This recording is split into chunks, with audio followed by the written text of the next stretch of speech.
Hola, ¿qué tal? ¿Cómo están? Como todos los miércoles estamos aquí acompañándolos en Campana Política. Y bueno, este programa es muy especial porque justamente hoy, en día miércoles, y seguramente vendrán las repeticiones posteriores, estamos llegando a nuestro 16º cumpleaños aquí en Canal 15, desde el día en que iniciamos las actividades. Así que este programa es un poco el programa aniversario de nuestro canal en referencia a Campana Política. Y hoy vamos a estar analizando un tema que, como siempre les digo, todo es política, pero en este caso puede ser política de salud, que es indudable y fundamental para los hombres y mujeres que subsistimos sobre esta tierra. Y para ello hemos invitado a Sandra Moreno, que ya estuvo alguna vez con nosotros aquí realizando alguna charla, para que ella nos hable acerca de un tema fundamental para la salud. Y quiero ya presentarlo porque no quiero usar ni un segundo más para todo lo que ella seguramente nos va a decir. Sandra, desde ya muchísimas gracias por estar aquí con nosotros hoy. Hola Rubén, ¿cómo va? Gracias por invitarme. Bueno, contanos de qué vamos a hablar hoy. Vamos a hablar de una disciplina que hace muchos años, exactamente 40, que se maneja en Europa, en diferentes estados, y en Latinoamérica ya ha ingresado hace varios años. Se llama mindfulness. Tiene que ver con una práctica y una disciplina que maneja de alguna manera la orientación de nuestra mente. Digo que hace 40 años que está en Europa porque viene de Oriente, la trajo un médico que se llama Jon Kabat-Zinn a Occidente. Y marco la diferencia entre los dos porque para Oriente tiene un nombre y para Occidente tiene otro. En Occidente lo llamamos mindfulness, conciencia plena. Es atención plena en el momento presente. Para Oriente se llama presencia corazón, porque ellos sienten que hay que estar presente en el presente, poniéndole un poquito de corazón a uno mismo, que a veces somos malos con nosotros mismos y nos juzgamos permanentemente, y un poquito de corazón al otro. Justamente por eso se entablan diferentes vínculos sociales, y ya que hablabas vos de política, esto también está empezando a ser utilizado como política pública en diferentes estados. Quiere decir que no estamos muy alejados de que esto sea una práctica cotidiana. No, para nada. Hay muchas personas que para nosotros es una práctica cotidiana y mucho más allá de lo que se pueda creer que tiene que ver con el budismo. Sí, algo tuvo que ver con el budismo, pero no tiene nada que ver con una religión. Esto tiene hoy evidencias científicas desde hace muchos años, neurocientíficos, que son los médicos que empezaron a estudiar el cerebro, porque hace muchos años se pensaba que el cerebro no generaba nuevas neuronas. Hoy tenemos otra visión de ese cerebro. Empezaron a ver cosas que no conocíamos de nosotros mismos y se empezó a determinar que el cerebro tiene funciones que no sabíamos que existían y que esas funciones hacen que nosotros reaccionemos de determinadas maneras. Pueden ser buenas, pueden ser malas. Sí, siempre se pensó, y otra vez, y quiero hacer un poco una vinculación, que la única manera de estudiar el cerebro era a través, por un lado, de lo que eran los científicos, los médicos, y por el otro lado, desde la psicología o de la psiquiatría, ¿no? Con lo que era el psicoanálisis, bueno, todos sus antecedentes y precedentes. Hoy ya la cosa es distinta. Es diferente porque exactamente en estas prácticas empezaron a notarse a través, por eso digo de evidencia científica, de mapeos cerebrales y resonancias magnéticas, qué pasaba con el cerebro de las personas que practicaban mindfulness y de las personas que no. Hay una diferencia sustancial en eso. Entonces empezaron a ver por qué era lo que estaba pasando. ¿Y cuál es la diferencia? Bueno, muchas, pero vamos a orientar por este lado. Nosotros dentro de nuestro cerebro tenemos un montón de funciones, pero se empezó a descubrir qué pasaba con las reacciones violentas del ser humano y el cerebro. Y se empezó a notar que había órdenes que le dábamos nosotros al cerebro que hacía que reaccionáramos de determinada forma. Por eso, ahora te voy a contar que hay dos partes que yo llamo freno y acelerador dentro de nuestra cabeza, que hace que podamos regular nuestras emociones y que no saltemos con malos modos, violencia, agresión al otro, porque podemos aprender. Tenemos que practicarlo. Esto es exactamente lo mismo que ir al gimnasio. Sería ir al gimnasio del cerebro. Hay una parte, cuando yo siempre digo que nosotros, ninguno de los que estamos acá ni de los que están en casa, hemos tenido la materia ni emociones 1, ni emociones 2, ni emociones 3. Con lo cual nos recibimos en la facultad, en la escuela, sin saber cómo regular nuestras emociones. Y a veces vemos en diferentes lugares públicos o familias y demás, reacciones violentas que podrían modificarse si se aprende la regulación emocional. ¿Qué tiene que ver esto con las prácticas de mindfulness? Nosotros dentro del cerebro, todos, tenemos una almendrita chiquita que está en lo más profundo del cerebro que se llama amígdala cerebral. Esa amígdala nosotros no la conocemos, pero la tenemos dentro. Cuando nos enojamos, se enfurece y crece. Y cuando crece, se desboca, como un caballo. Entonces, a través de las prácticas de mindfulness, ese acelerador lo podemos frenar con algo que se llama el engrosamiento de la corteza prefrontal. Porque la corteza prefrontal es la que regula las emociones. Si la tenemos débil y finita, no podemos regular ese caballo desbocado que vino como es la amígdala. En cambio, a través de las prácticas de mindfulness, se va logrando modificaciones funcionales y estructurales del cerebro. Entonces, al modificar la estructura del cerebro, podemos regular las emociones de otra manera. No quiere decir que no vayamos a tener problemas. Los problemas van a ser los mismos, digo yo siempre. Probablemente si tenés problemas en el trabajo, con tu pareja, en tu familia, van a seguir siendo los mismos. Lo que cambia en la resolución de los problemas. Quien va a ser distinto, vas a ser vos. Entonces tu reacción frente a todo eso va a ser otra. Y por ende, las consecuencias de eso va a ser otro. ¿Y cómo se logra eso? Bueno, es a través de muchas prácticas que hacemos diariamente, pero no largas. Capaz que son 10 minutos. 10 minutos en 24 horas, ¿qué significa? Nada. Si eso le va a dar un beneficio enorme a nuestra vida, y digo a nuestra vida porque vamos a empezar, al engrosarse la corteza prefrontal, parece loco lo que voy a decir, pero es como mágico. Logramos cosas en nuestro cerebro que nosotros no sabíamos que podíamos.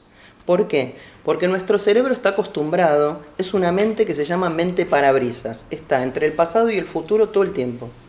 Está en lo que hicimos ayer, en lo que tenemos que hacer mañana, en lo que nos pasó, en lo que nos va a pasar. El cerebro no para. Entonces, mientras no para, está prendiendo y apagando lucecitas como las lucecitas de un arbolito de Navidad. Cuando el cerebro logra aprender, que está en nosotros enseñarle, detenerse, prestar atención al presente, no al pasado ni al futuro, a este instante, cuando lo empezamos a enseñar, se resiste. Obvio, el caballo se resiste. Lógico. Sin embargo, volvemos y volvemos. Por eso se habla de que las prácticas tienen que ser con apertura nuestra, abrirnos a la experiencia y sin juzgarnos, sin decir no me sale, esto no es para mí. Porque siempre va a estar ese error que el cerebro por defecto nos va a llevar a lo que está acostumbrado. De hecho, aprovecho para contarte que dentro de nuestra masa cerebral tenemos como dos caminos, como dos rutas, para que sea más gráfico. Una es, no importa el nombre, pero se llama red neuronal por defecto caemos en eso. Por defecto vamos al pasado, al futuro, a lo que hicimos, a lo que vamos a hacer, y estamos enloquecidos. Y no le damos lugar a la otra red que tiene que ver con la ejecución, que se llama ejecutiva central. Ejecutar el cerebro lo que nosotros queremos que haga. No lo dejamos, porque está acostumbrado a lo otro. Y escuchaba a unos neurocientíficos que les preguntaban cuál de las dos redes es mejor. Y es muy lindo y sorprendente escucharlos porque dicen, las dos son iguales. Las dos son iguales de importantes. Lo que pasa es que la primera capta el lugar de la segunda y no la deja ejecutar. El cerebro no puede ir a donde quiere. A través de estas prácticas logramos, se va y lo volvemos a traer, un día se va más, otro día se va a ir menos, hasta que no se va a ir. Y focalizar nuestra mente nos trae beneficios infinitos. Infinitos es, a través de los enojos, la ira, la bronca, lo que nosotros fomentamos es el crecimiento de hormonas que genera nuestro cuerpo, cortisol, adrenalina, que afectan nuestras arterias, nuestro corazón, la hipertensión arterial, la diabetes, el insomnio, psoriasis en la piel. Todo eso forma parte de ese cuerpo emocional que si vamos al médico, el médico no nos va a dar la pastillita mágica para eso, porque está pasando acá. ¿Sí? Entonces, cuando empezamos a amansar a ese caballo y le empezamos a enseñar, quiero que vayas para allá, se dice que empieza a funcionar como la linterna de los mineros, ¿sí?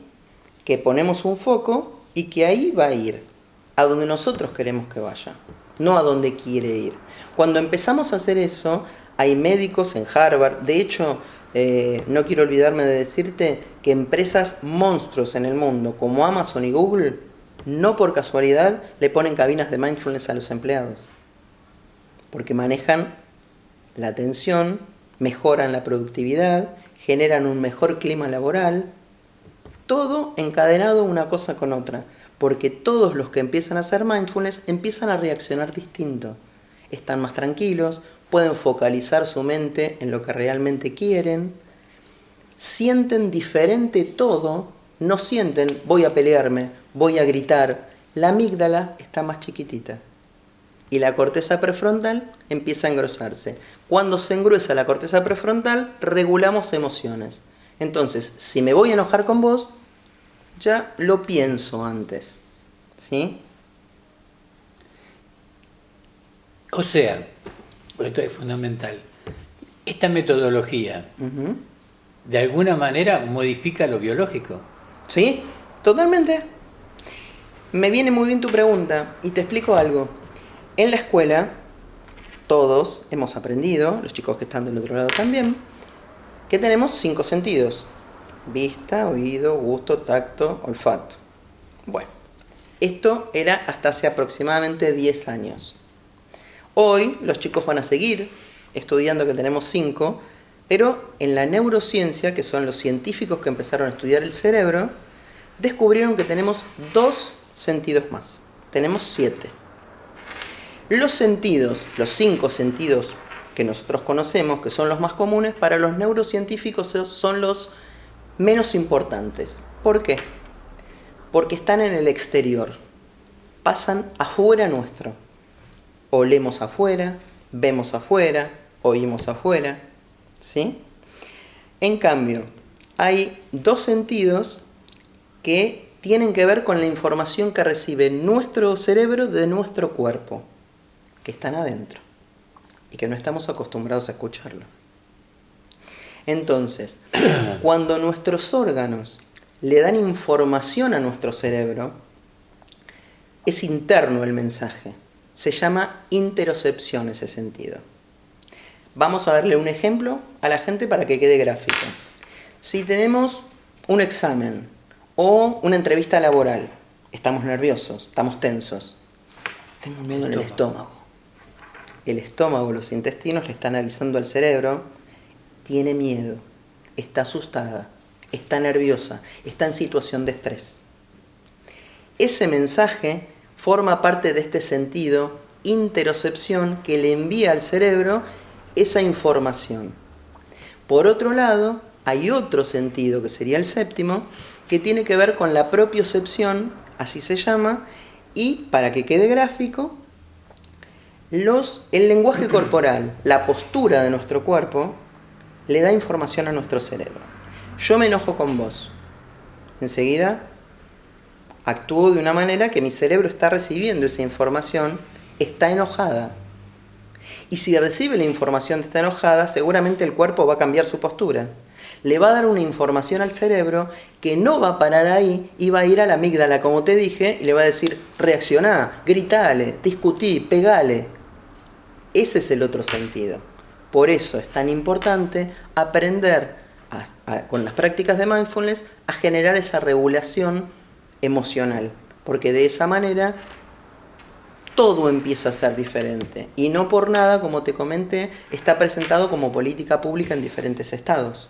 Hay hospitales públicos o privados que dan mindfulness a sus pacientes. De hecho, el Hospital Italiano en Capital Federal le da prácticas de mindfulness a sus pacientes y a los familiares de los pacientes enfermos crónicos. ¿Por qué? Porque dentro de la enfermedad crónica hay una parte que realmente es la enfermedad y es dolor, y otra parte que es sufrimiento del cerebro. Me duele, no voy a poder, estoy enfermo. Esa es como el bichito que está interno que nos está hablando todo el tiempo. Hay un psiquiatra muy conocido en España, el doctor Javier García Campayo, que lo llama la voz. Es la voz que está todo el tiempo hablando. Todo el tiempo nos está diciendo cosas y no nos permite focalizar nuestra mente. ¿Y cualquiera puede utilizar esta metodología? Todos, absolutamente todos, grandes, chicos, en la escuela, en el hospital, en los clubes. De hecho, estoy hablando con varios clubes. ¿Por qué? Porque hay varios deportistas internacionalmente reconocidos que ellos lo cuentan. Y ya que estamos, te digo quién. Uno de ellos, el Dibu Martínez, cuando estaba en el arco, antes de que le patearan los penales, yo tengo varios profesores que me dijeron, sí, yo lo veía que caminaba por adentro del arco, pero parecía que estaba en otra cosa. Estaba haciendo mindfulness. Estaba concentrándose, dirigiendo su mente a lo que él quería. Después sí, avivaba a la tribuna, pero en ese momento que camina y camina, él lo que está haciendo es focalizar su mente en lo que realmente quiere. Y de esa manera logra que su atención esté dirigida y no dispersa. No dispersa en lo que puede pasar, si pierdo, si gano. No, en ese momento está solamente en lo que él quiere. Quizás eso le permitió hacer lo otro. Es decir... Bueno, quizás no, seguramente.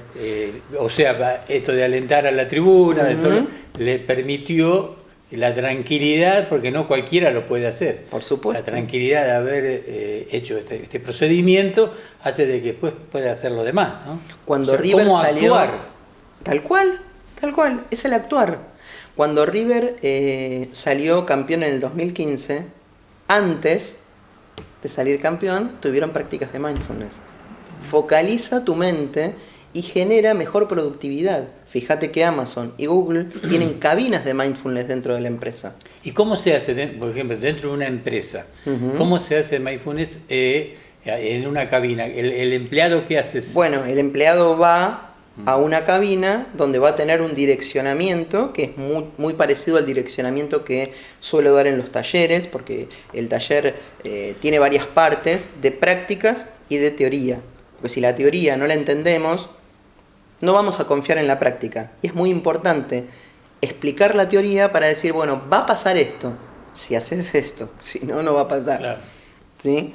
Entonces, por eso te decía yo fuera del aire, si vos se lo querés pasar a tu señora, no podés, porque tiene que ver con tu cerebro. Sí le podés decir, mirá qué bueno esto, pero si no lo hace, no va a generar los cambios. Es personal. Hay que ejercitarlo para poder Exacto. hacer el cambio. Hay que ejercitarlo y empezar a ver las modificaciones que empezás a generar dentro de vos mismo. Y vos decís, pero yo no era así. ¿Qué me estará pasando?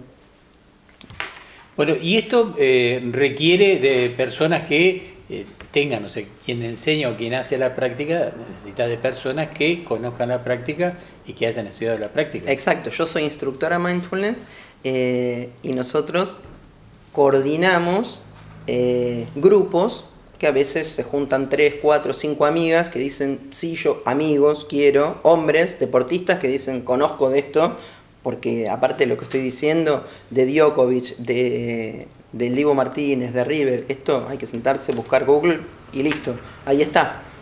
Entonces, yo siempre digo, lo que soy es un puente de información entre la neurociencia, gente que ya lo tiene practicado, y pacientes míos o consultantes a los que les puedo transmitir las prácticas.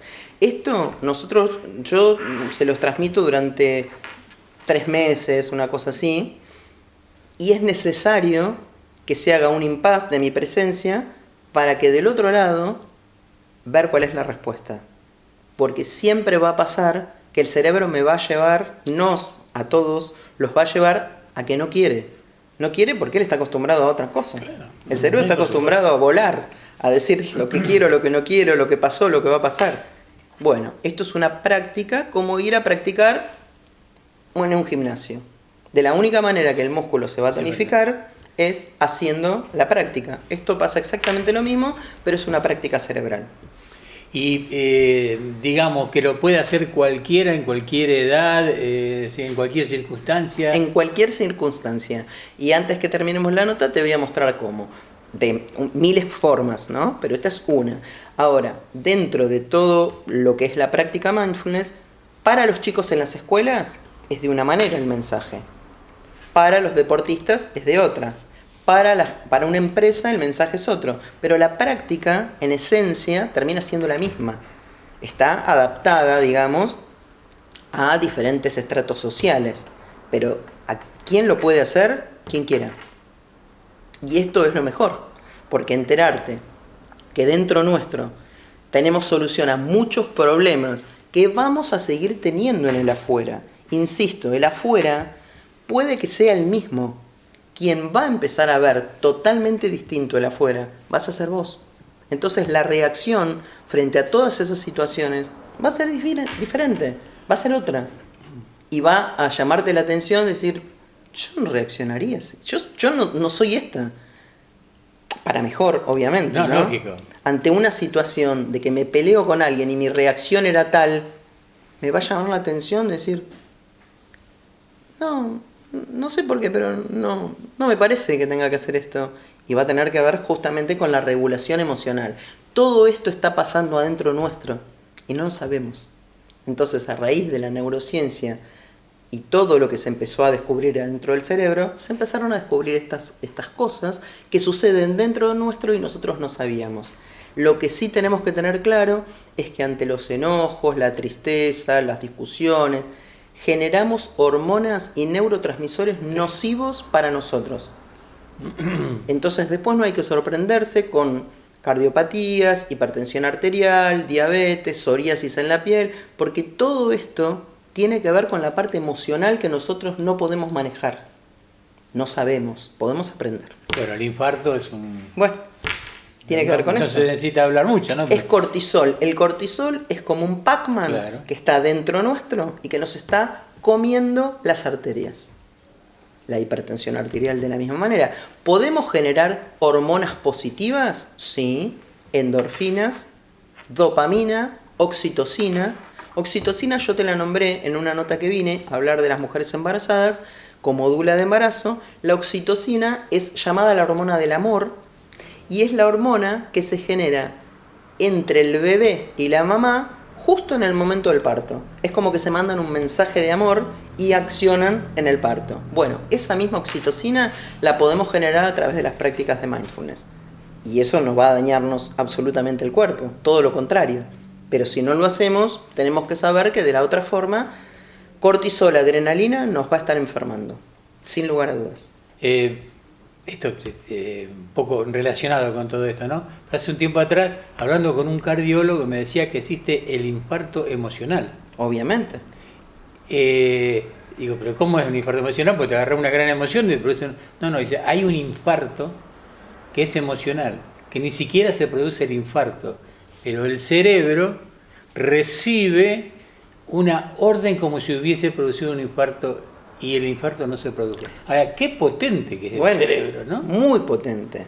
El cerebro tiene funciones que nosotros, a través de la neurociencia, se empezaron a conocer y queda muchísima parte por aprender. Todavía hay mucho por descubrir dentro del cerebro, pero imagínate que todo lo que se descubrió termina mostrando que tenemos 2 sentidos más de lo que creíamos tener. Creo que hay mucha gente que dirá, no, los sentidos son 5. No, son 7. Googleenlo. Ahora podemos buscarlo en internet. Son 7 los sentidos. Introcepción y propiocepción son los nuevos sentidos que tienen que ver con la parte interna que nos está pasando. Porque a nosotros no nos pasan las cosas solo afuera, también nos pasan adentro. Quien realiza esta práctica, ¿qué tiene que saber, qué tiene que conocer, qué tiene que tener como argumento propio? Si tiene que ser un médico, tiene que ser un psicólogo, ¿es necesario? No, los que somos instructores de mindfulness es porque hicimos el instructorado, que lleva bastante tiempo, porque para incorporar todo lo que nosotros tenemos dentro y todo lo que seguimos investigando, lleva mucho tiempo. Ahora, ¿podemos dictarlo para que la gente incorpore este hábito? Por supuesto. Y con conocimiento de causa y con un montón de argumentos, que por eso yo decía que las prácticas son teóricas y prácticas, las clases. La teoría tiene que estar acompañada de la práctica, y la práctica de la teoría, porque si no, no se entiende por qué todo esto va a suceder. Si no se dice, bueno, pues estar un rato tranquilo. No solamente. Es mucho más que estar un rato tranquilo. Es que el cerebro aprenda que no se vaya en esa red que te nombré, que es neuronal por defecto, a hacer lo que quiere. No, hay que agarrarlo y decirle acá, con la linterna del minero, a que haga lo que nosotros queremos que haga. No es fácil, pero es un entrenamiento. Se va, hay que traerlo de vuelta. Te hago esta consulta. Hace un siglo atrás se hablaba del psicoanálisis, de los mecanismos de defensa que tenía el ser humano para evitar este tipo de cosas que decía. ¿Qué relación hay entre esos mecanismos de defensa que decía Freud, que en el psicoanálisis que existía en el ser humano, con esto de poder actuar sobre el cerebro e incluso modificarlo biológicamente? Los mecanismos de defensa son inconscientes, y esto pasaría a la conciencia, por eso es conciencia plena. Exacto. El mecanismo de defensa actúa para evitar situaciones que no queremos entrar. Por ejemplo, negar. Yo suponte que no quería, negar. No me animaba a venir hoy acá. Entonces agarro y me pierdo por campana y no encuentro el canal. Estoy actuando en negación a la realidad. ¿Sí? Hay varios mecanismos de defensa, pero son inconscientes y los realizamos justamente de manera inconsciente, no nos damos cuenta. Esta práctica es conciencia, atención plena al momento presente, que no estamos acostumbrados.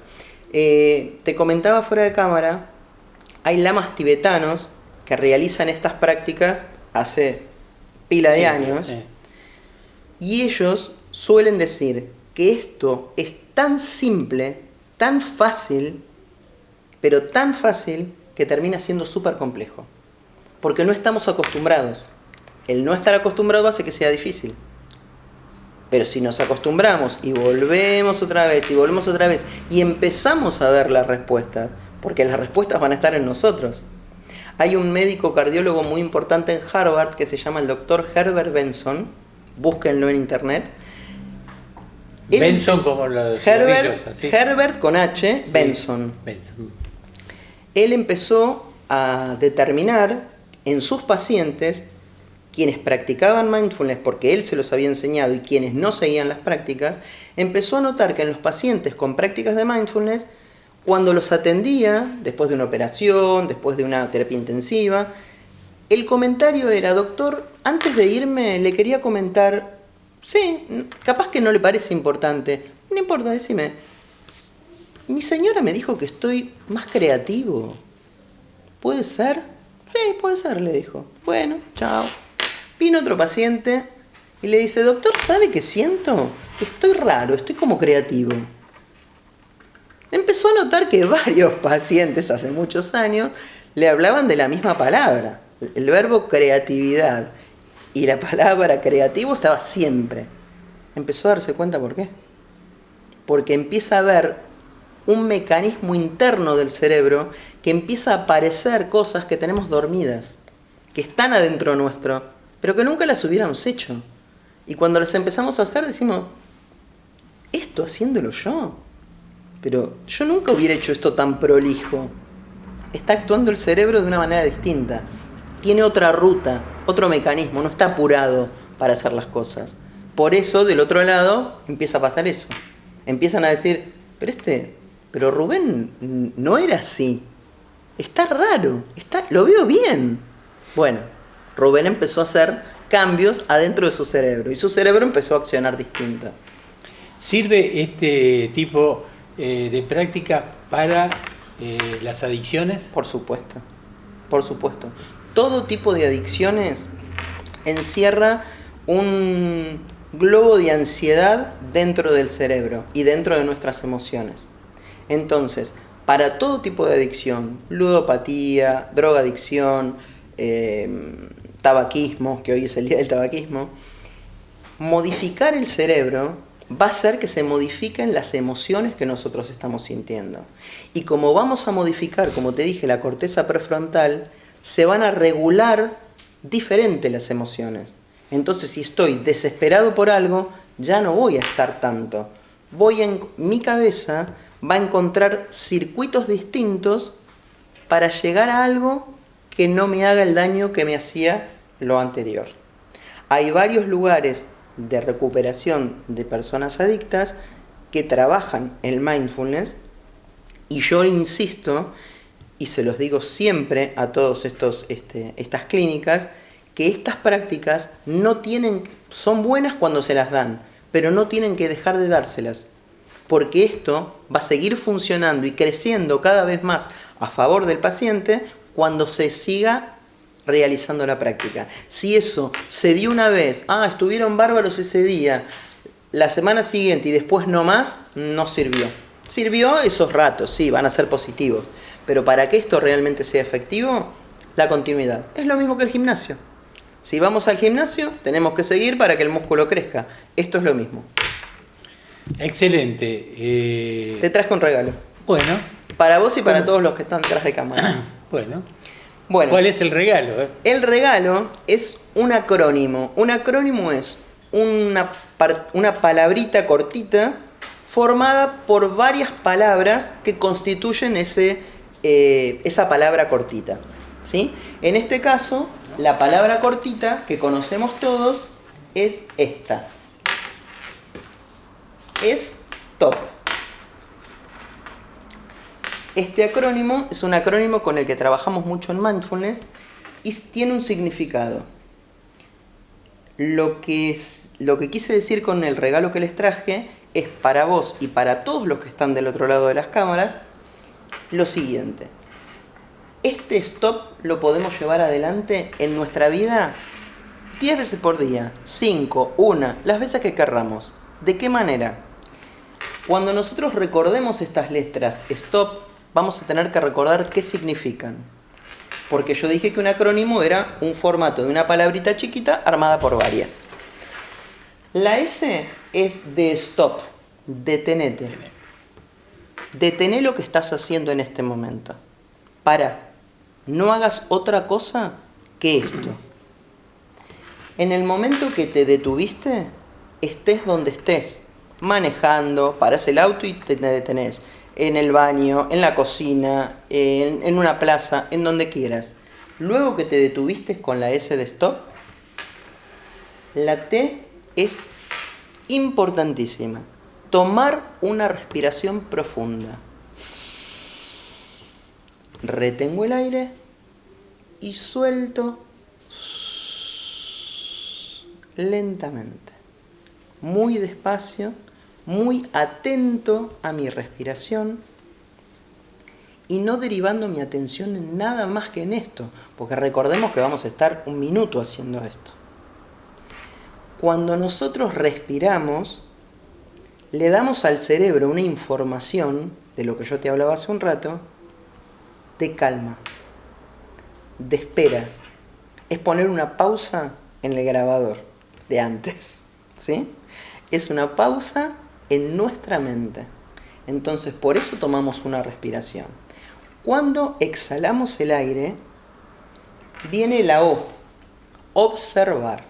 Observo qué siente mi cuerpo en este momento, qué sienten mis piernas, qué siente mi cabeza, si tengo frío, calor, qué siento. A través de mis sentidos, ¿qué percibo?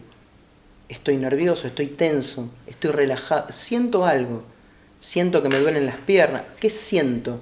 Presto atención a mi sentido, el que sea, de todos los 7 que nombramos. Y después de observar qué había sucedido con lo que hicimos, podemos proceder y seguir con lo que estábamos haciendo. ¿Cuánto dura una práctica de...? Hay prácticas de diferente tiempo. Podemos hacer prácticas de 10 minutos, podemos hacer prácticas de 15, de media hora, no más. Prácticas de 10 minutos todos los días, la podemos hacer todos. 15 minutos en 24 horas, nada. A nadie, pero absolutamente... Aparte, yo digo algo, esto, como las prácticas, es gratis. Lo que tenemos que hacer es accionarlo, porque está al alcance nuestro, y una vez que lo aprendimos, lo que tenemos es que incorporarlo y ver que con todas esas prácticas se fueron generando muchos cambios en nosotros, cambios súper productivos. Entonces, ¿por qué no hacerlo si esos 15 minutos los tenemos de regalo todos los días? ¿Cómo puede hacer alguien? Porque después viene la pregunta, ¿no? Tu oración, qué interesante. ¿Cómo puedo comenzar a hacer estas prácticas? A través del Instagram mío yo tengo un montón de información de mindfulness de diferentes cosas. Diferentes me refiero a lo que podemos hacer en la vida misma, cosas que suceden en nuestro cerebro, montones de cosas. Toda esa información yo la tengo, te lo nombré hace un rato, el nombre que le dan en Oriente, Presencia Corazón. Así se llama mi Instagram, @presenciacorazon.mindfulness. Y tiene que ver justamente con que el origen del mindfulness es en Oriente. Y ellos le llaman así. Estoy presente en el presente, teniendo un poquito de amor y corazón para mí, que a veces me juzgo y digo cosas mías que no están buenas, y un poquito de amor hacia el otro. Por eso es presencia corazón. Corazón hacia mí y al otro. Y de esa manera se generan nuevos vínculos sociales. No es casualidad que está presentado como política pública en el Parlamento británico, como política pública en Holanda, en Canadá, en España. Esto tiene un objetivo, y el objetivo es regular la violencia y el estrés social que existe en todas las sociedades, más allá de la nuestra. Sandra, nunca me pasó tan rápido el tiempo en una nota como hoy. Es realmente interesantísimo. Bueno. Te agradecemos muchísimo. Bueno, gracias a vos por invitarme. No tenemos más tiempo, si no hasta podríamos haber hecho una práctica de... Otro día vengo y hacemos una práctica con todos los que están detrás de Seguimos cámaras. hablando, claro. Te agradezco muchísimo y bueno... ojalá por el bien de nuestra sociedad, Tal ¿no? cual. Más gente se una a hacer este tipo de prácticas para que tengamos una sociedad mucho menos violenta. Exactamente. Muchísimas gracias. Gracias a vos por invitarme. Estuvo con nosotros Sandra Moreno, para mí un hallazgo total en esta práctica de mindfulness. Así que vamos a ir a la pausa y después de la pausa vamos a estar hablando sobre el Día Internacional del Tabaquismo y cómo evitar el tabaquismo o qué contingencias nos trae el tabaquismo.